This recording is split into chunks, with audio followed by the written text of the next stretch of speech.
I believe that true definition of a friend is it's not selfish. They want the best for you, and for that reason, even when it hurts, they can correct you. So really, like company really, really, really literally can help you either achieve your goals or fail to achieve your Oh goals. Lord, I'm So trying to look for this scripture that also talks about friendships. while you look for It's it, let love, me yeah. read for us Proverbs 13, verse 20. It also says, walk with the wise and become wise, for for the companion of fools suffers harm. You know, the NLT says, walk with the wise and become wise. If you feel like you're not great in business and you want to be great in business, or you want to get into entrepreneurship and you're not good at it, find a successful entrepreneur, make them your friend, like not in a selfish way. You could even, like, for me, I feel like don't always look for what you want to get from the Yeah. relationship.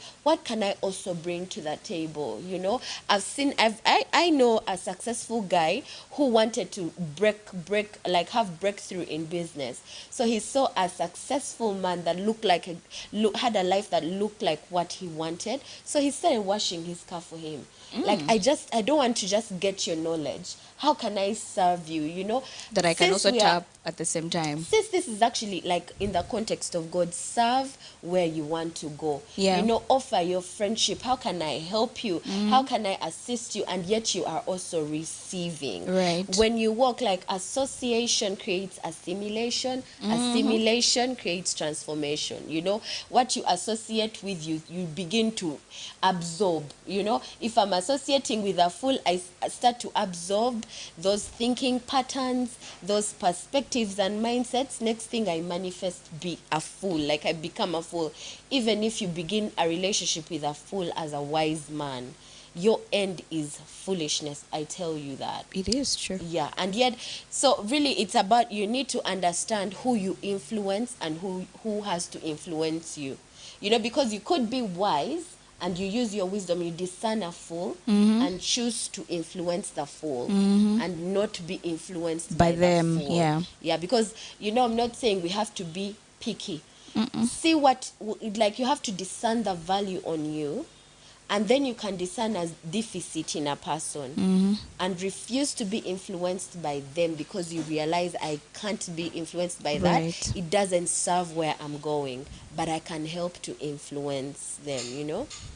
To top it off, friendship is one of the toughest forms of love, but it is one of the least discussed forms of love. That's true, by the way. Being a friend is hard.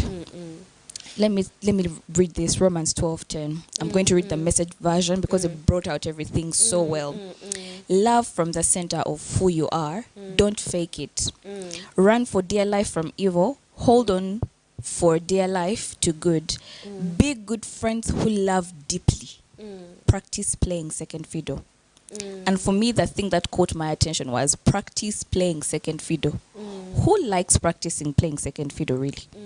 Second fiddle is like you're not really in the shadow of somebody, but you're pushing somebody before you actually do push yourself.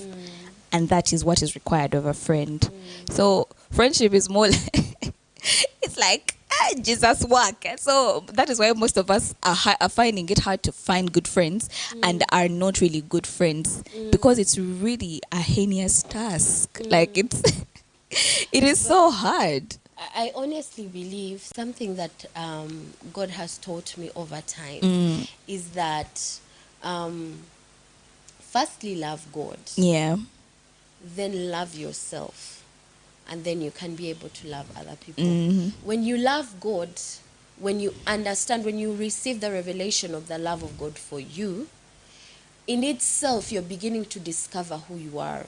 You know, when you see the love of God for you, you're literally beginning to see yourself through the eyes of God. So you have that place of self-discovery, self-acceptance. You love yourself, and then you can then be able to love other people. Like, you will never be the toxic one in a relationship.